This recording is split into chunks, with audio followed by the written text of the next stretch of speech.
Parasailing is supposed to be the ultimate thrill, soaring high above the water, feeling weightless, and taking in breathtaking views. But sometimes that dream adventure can turn into a nightmare. In today's video, we're diving into the 5 most shocking parasailing deaths ever. Stories that will leave you stunned and maybe make you think twice before strapping in. Imagine this. You're on a family vacation in the Florida Keys. The sun is shining, the water is sparkling, and you decide to do something unforgettable. Parasailing. It feels like the perfect memory in the making. But for one family, that dream turned into the most devastating nightmare imaginable. On May 30th, 2022, 33-year-old Supraja Alaparthi joined her young son and nephew for a parasailing adventure. They were on vacation, just trying to soak up every moment together. But the joy didn't last long. As they rose into the air, the weather suddenly shifted. Winds picked up, and according to investigators, the parasail was pegged, a dangerous situation where the parachute is completely controlled by the wind instead of the boat pulling it. That's when the unthinkable happened. The boat's captain, Daniel Couch, made a decision that still haunts this family today. Instead of safely bringing the parasail down, he cut the tow line, with Supraja, her son, and her nephew still attached. In seconds, they were no longer tethered to the boat. Instead, the massive parachute dragged them helplessly across the water until they smashed into a nearby bridge. Supraja didn't survive. Her son and nephew were badly injured, but lived to tell the tale. Her husband, Srinivasrao Alaparthi, remembers that moment with chilling clarity. He described the chaos and terror of watching everything unfold. It was terrifying and horrible, he told reporters. Imagine being right there, powerless, begging for someone to help your family. According to the family's attorney, Srinivas even grabbed the captain's leg, pleading with him to do something, only to be told, "Don't worry, the bridge will help." The bridge did not help. Captain Couch was later charged with manslaughter and multiple boating violations, though he has pleaded not guilty. But for Supraja's family, no legal battle could ever undo what happened that day. The Alaparthis have since filed a lawsuit against the captain, his colleague, the boat company, and the marina. Their claim that this entire tragedy could and should have been prevented. Attorneys argue that the company ignored weather warnings, failed to provide basic safety equipment like proper life jackets, and didn't follow standard procedures to bring the parasail down safely. In other words, what should have been a fun family memory turned into a disaster because of one failure after another. Their attorney, Pedro Acharte, put it bluntly. There were so many opportunities for them to stop this from happening, but yet there's failure after failure after failure. Now, the family is using their grief to try to save others. They want stricter rules in place for the parasailing industry. More safety checks, better equipment, and accountability when operators cut corners. Acharte warns vacationers not to simply trust flashy websites or glowing reviews. Instead, he says, ask questions. What are your policies? What's your procedure? What safety equipment do you have? If it doesn't feel right, don't go. A year later, Srinivas says his only wish is that no other family ever goes through what his did. He summed it up with words we should all remember before chasing adventure. Having fun is not worth the cost of life. There should be enough safety measures, otherwise they will end up in a miserable situation. This heartbreaking story is a reminder that behind every thrill-seeking adventure, safety should always come first. Parasailing is supposed to be a breathtaking adventure, a chance to soar high above the water, weightless and free. But for one 19-year-old Serbian teen named Tijana, what should have been a thrilling ride over the Adriatic Sea turned into a tragedy that stunned 2 countries. It happened on May 28th in the coastal city of Budva, Montenegro. Tijana was on the beach when a representative from a parasailing company approached her with what seemed like an exciting offer, a free flight. She agreed, not knowing it would be the last decision she ever made. At first, everything looked fine. She was strapped in, secured with a safety belt and life jacket, and lifted into the sky. But within moments, things took a terrifying turn. Harrowing video footage, later reviewed by local media, shows Tijana struggling in the air, fumbling with her safety belt. For reasons no one fully understands, she managed to unfasten it. Shockingly, she then removed her life jacket as well. And in less than 30 seconds, the unthinkable happened. Tijana plummeted over 160 feet into the Adriatic Sea. She was pronounced dead at the scene. Her father, identified only as Goran R., was left devastated. Speaking briefly to reporters, his grief was raw and overwhelming. "It's true, there was an accident. I just headed there. I can't tell you anything else." It was all he could manage to say after losing his daughter so suddenly. Neighbors described Tijana as a wonderful young woman from a close-knit family. Her father works as a taxi driver, her mother as a hairdresser, and together they raised 2 children in Novi Sad, Serbia. Friends said the family was always kind, always ready to help others. The news of her death rippled through the community, leaving everyone in disbelief. Meanwhile, questions swirled about how and why this tragedy happened. The owner of the parasailing company, Mirko Kurdzic, admitted he was shocked. She did not show any fear of flying. She underwent training, after which the tragedy followed. He told reporters he insisted all equipment was undergoing technical inspections and that authorities were waiting for autopsy results to provide answers. But the details remain unsettling. Why did she unbuckle her safety harness? Why remove her life jacket, knowing she was hundreds of feet in the air? Some speculate panic or confusion, while others wonder if there was a malfunction or miscommunication during the flight. For now, investigators in Montenegro are still searching for answers. What makes the situation even more haunting is that Tijana hadn't even planned on parasailing that day. She didn't sign up in advance. She was approached on the beach with a casual offer of a free ride. In other words, what began as a spontaneous opportunity for fun turned into a devastating loss of life. Her body has since been transported back to her hometown of Novi Sad, where her family is preparing to lay her to rest. For them, there will never be answers good enough to explain how a simple vacation moment could unravel so horribly. This heartbreaking case is yet another reminder of how unpredictable parasailing can be. Even with training, even with equipment, even when things seem safe, one mistake, one decision, or one failure can turn the skies into a deadly place. Vacations are meant to bring families closer together. Sun, sea, laughter, and memories that last a lifetime. But for one British family, a holiday in Turkey turned into a devastating nightmare when what was supposed to be a peaceful parasailing ride ended in tragedy. It was July 24th when Glenn Hudson, a 50-year-old father from Wivenhoe, Essex, decided to go parasailing with his 26-year-old daughter, Emma. They were strapped in together, lifted into the skies over the resort town of Side, and for a moment, everything seemed perfect. Emma later recalled how her dad was joking and laughing, even making light of the situation. He teased about the harness possibly failing, never imagining those words would become chillingly real. Because in the very next moment, disaster struck. Glenn's harness suddenly snapped. Before anyone could react, he plummeted from the sky, leaving his daughter screaming helplessly as he fell. The ride that started with laughter ended in horror as Glenn Hudson lost his life. For Emma, the trauma was unimaginable. One second, she was sharing a bucket list experience with her father.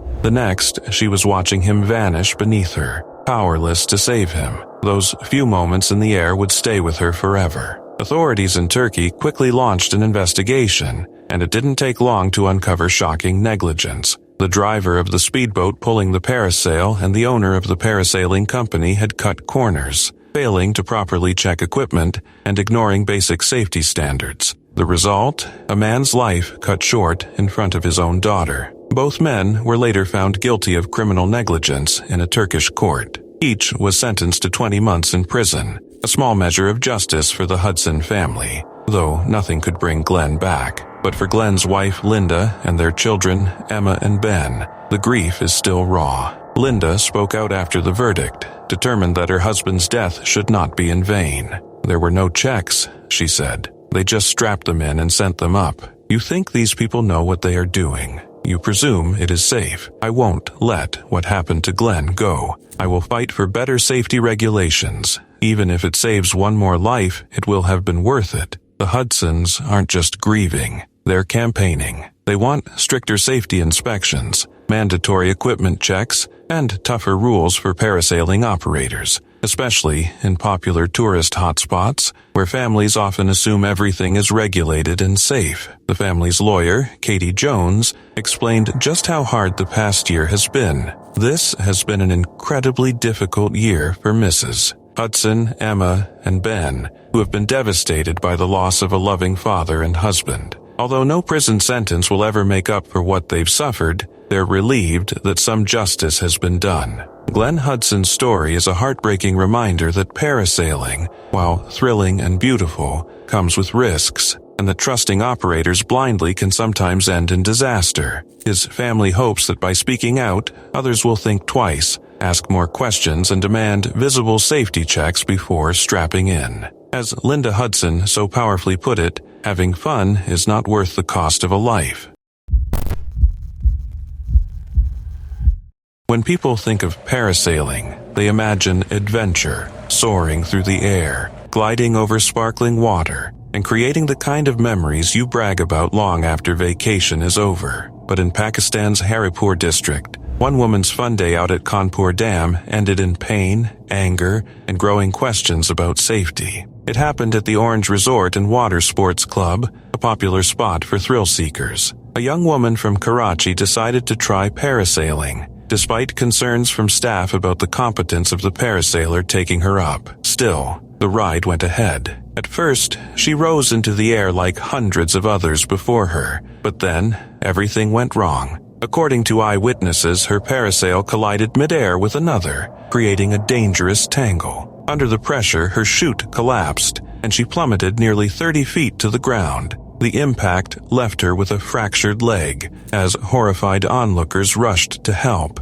Thankfully, the Kanpur Rescue 1122 team responded quickly, transporting her to a nearby hospital for treatment. But while her injuries weren't life-threatening, the incident highlights a much bigger problem, one that locals say is spiraling out of control. You see, parasailing accidents at Kanpur Dam aren't rare. In fact, they're disturbingly common. According to local sources, dozens of mishaps happen every week. Some go unreported, while others get brushed aside as part of the risk. Behind it all, critics claim, is a regulatory system more interested in making money than enforcing safety. Training centers, often run under the banner of sports clubs, have mushroomed around the area. But many of these so-called operators are poorly trained and unequipped to handle emergencies. To make matters worse, participants are frequently asked to sign confidentiality waivers, basically legal documents that prevent them from making claims if something goes wrong.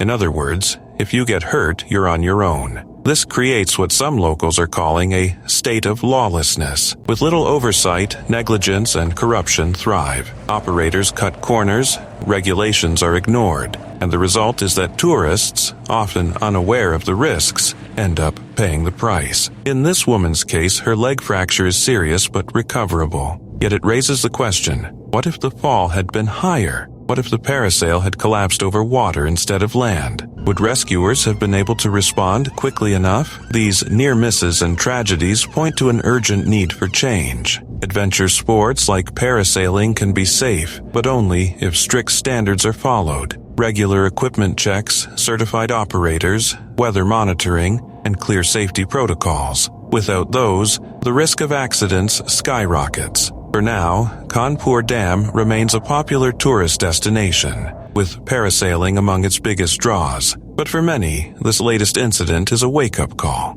It's proof that behind the glossy marketing and the thrill of adventure, serious dangers are lurking. And unless authorities step in to prioritize safety over profit, accidents like this won't just keep happening, they'll keep getting worse.